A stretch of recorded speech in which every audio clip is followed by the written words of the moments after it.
লালসা থেকে তাদের কালব ছিল পবিত্র। আল্লাহ ও রসুল সাল্লাল্লাহু আলাইহি সাল্লামের প্রেমের নূরে তাদের কালব ছিল সর্বদা আয়নার মতো পরিষ্কার। মানুষ ওই সকল অলিদের সোহবাত লাভ করলে তাদের কালব থেকে পার্থিব সকল চিন্তা, চেতনা এবং নফসানি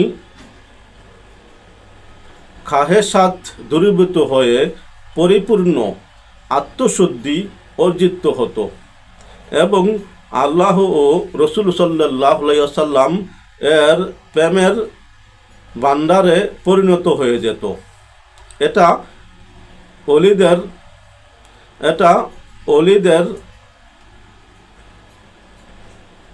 অলিয়া উলিয়া আল্লাহ প্রদত্ত বিশেষ ফায়েজ বা শক্তি। এই শক্তির দাতা হলেন আল্লাহ রাব্বুল আলামিন, বন্টনকারী হলেন রাসূলুল্লাহ সাল্লাল্লাহু আলাইহি ওয়াসাল্লাম। যেমন হাদিস শরীফে এসেছে,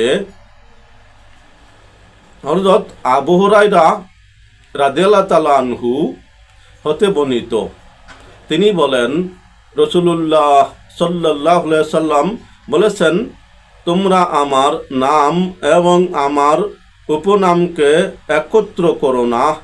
আমি আবুল কাসিম, আল্লাহ হচ্ছেন দাতা, আর আমি হচ্ছি বন্টনকারী।